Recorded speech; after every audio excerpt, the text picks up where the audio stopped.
How do you want to feel about what you've witnessed to date?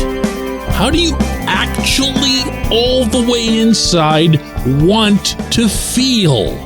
Good morning to you. Good Sunday morning. I'm Dejan Kovacevic of DK Pittsburgh Sports, and this is another special edition of Daily Shot of Steelers. Usually comes your way bright and early every weekday.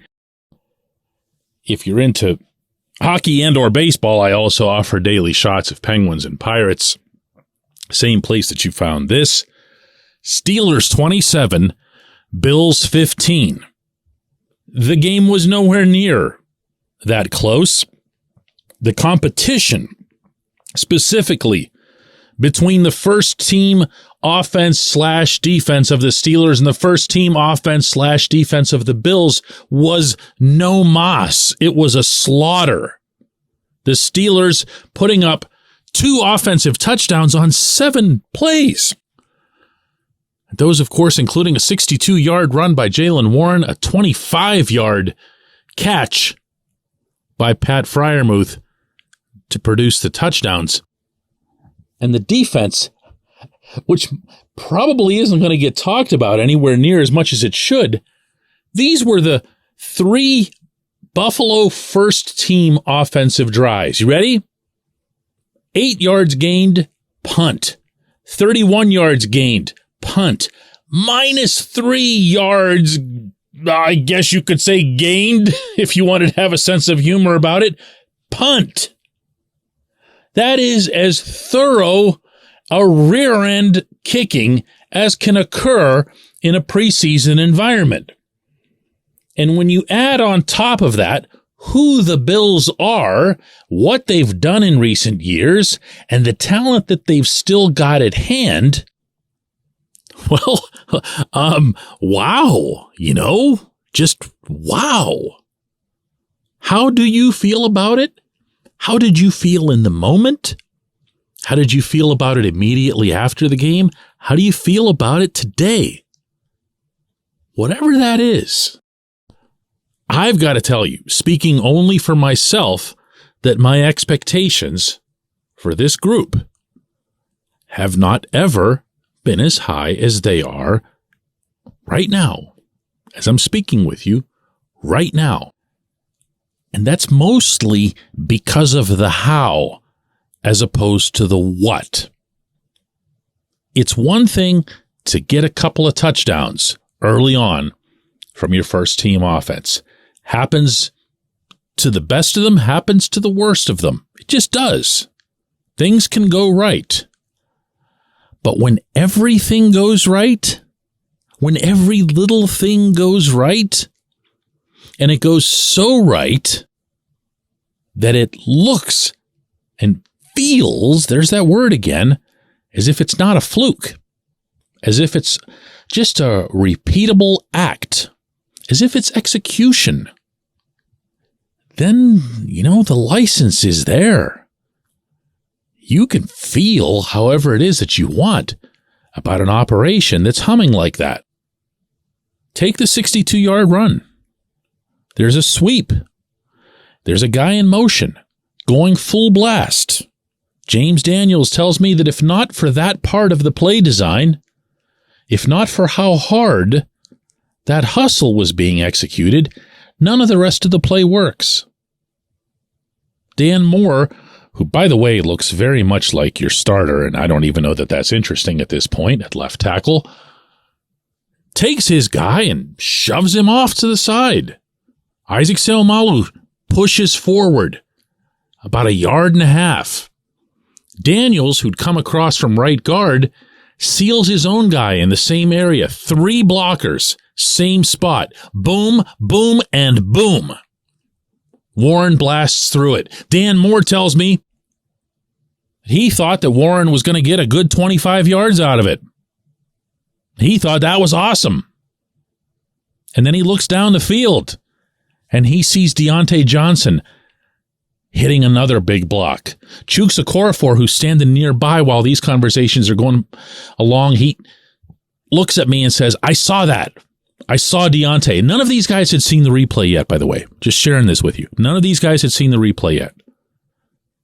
But they were talking about it like school children. Like, this was really cool. We all did this. And no one was more well-spoken on the subject than the author of the actual run himself. Listen to Jaylen Warren when I brought this up with him. You guys have all been talking about execution. But the biggest difference between last year and this year would have to be execution. Is that play really kind of like a blueprint for how all of it? Oh, yeah, 100%. Everything has to go right. That was the epitome of it. Yeah, so that's clinic tape right there. You know, like you put that board up, you put that play up to show what happens when everybody does their job and executes it.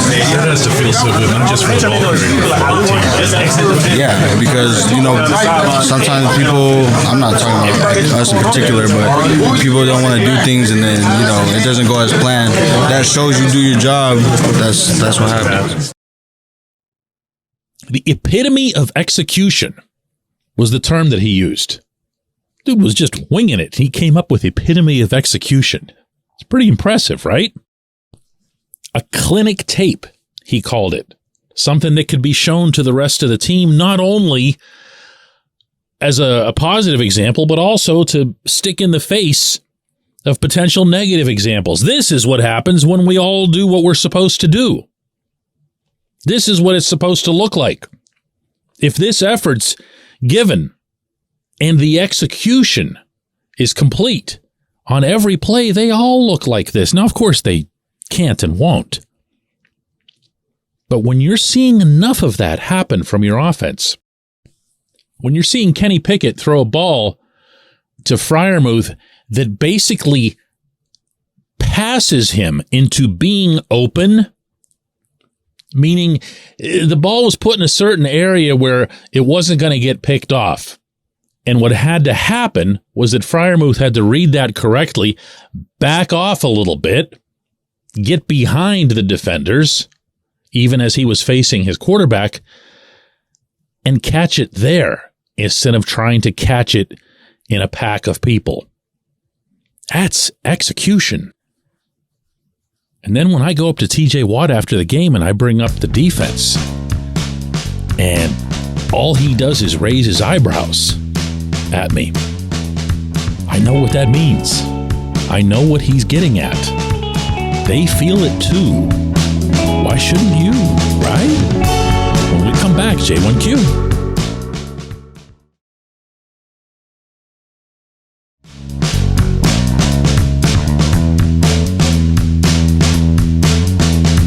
Today's J1Q comes from Bill, who says, DK, what exactly do you think is the ceiling for this year's team? The Steelers seem to have improved across the board and have depth almost everywhere. Yeah, they do, Bill, and that's why it's hard to peg, really. I didn't even mention, I didn't really elaborate at all on the defensive component in the opening segment. I'm going to do more of that in tomorrow's show, the regular Monday show.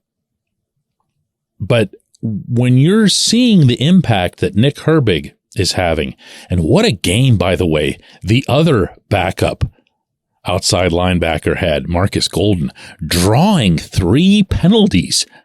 Look, you can say what you want, and I'm sure Sean McDermott will all week long in Orchard Park about the Bills taking 100 penalties, but somebody's making those penalties happen. Either by being as effective as the defense was, being as aggressive as the defense was, but also as being smart. Golden's a 32-year-old veteran. He knew what he was doing to get these guys to shiver a little bit on the Buffalo side. They were all good. All of them. Really good. Not even mentioning special teams. The special teams have been unbelievable. The kick coverage, how about kick returns? How about punt returns? These are things that didn't even exist last year, the year before that. Preseason, sure, it's preseason. Yeah, of course it's preseason. But it's also all we have. We have training camp. We have, before that, OTAs and mini camp, and it just kind of gradually evolves. This is preseason. Last week in Tampa, you got to see 1 series. This time, it was a couple series. The defense stayed out for 3 series.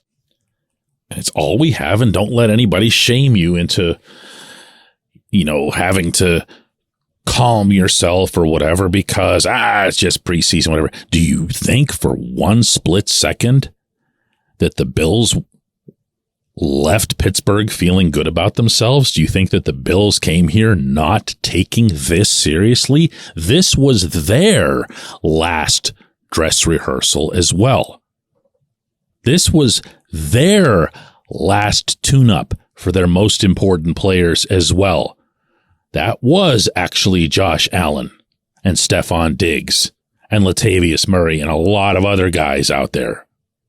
And unlike the previous week in Tampa where the Buccaneers were sitting almost everybody, this was both teams, Pittsburgh and Buffalo, both head coaches, Mike Tomlin and McDermott, agreeing in advance to the terms of the event. That's how it works. I mentioned that to you earlier this week on a different episode, that these are scripted in terms of how long are you going to stay out there? How long are the main guys going to go? How are you going to handle this or that?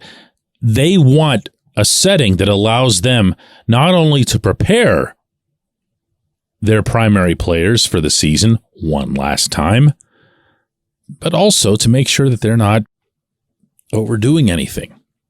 The Bills left here with their tails between their legs. They didn't want this to happen. They didn't want to have to think about this for 3 weeks leading into the first real football game that they play. Heck, they might even try something different with their preseason finale. They might say, hey, we're going to go out there and give it another shot. Tomlin's done stuff like that in the past. But the real reason to shrug off anybody advising you to just forget the whole thing because it's preseason, the real reason is that this execution has been happening for months. It's been happening against each other, meaning Steelers offense versus Steelers defense, or vice versa, but it's been happening. And these plays, these schemes, this communication, that's been happening for months. All that occurred last night was that it happened in a stadium against a different NFL team. Right now, 20 days into August, that's all we have.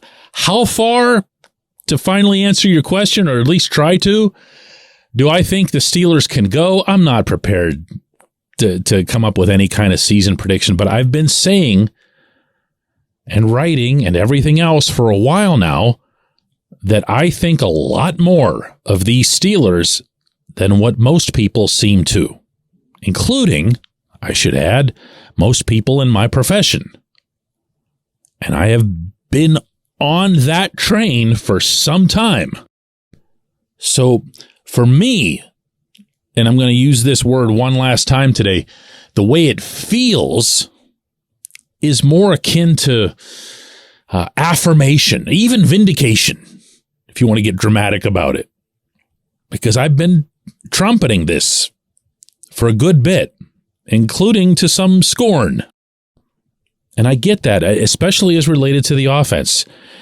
Even in the 7-2 finish to the 2022 season, the offense, it had the running game going, but it still never felt graceful. It still never felt like it had rhythm, and it definitely never felt like it had a splash component to it, even one. Well, in everything that occurred last night, there was only one play, a little dump off to the left side to George Pickens. The splash came from other spots. And it's been doing that for a while now, for months. It's just that it's been in practice settings. The ball is getting spread out. The blocks are being executed. The script's being followed. And even as the offense continues to evolve, I think might be the right term, the defense is just cranking it up. You know what? Go right ahead. Go right ahead. Feel however it is that you want. Don't worry about it. I won't tell. Let's do it again tomorrow.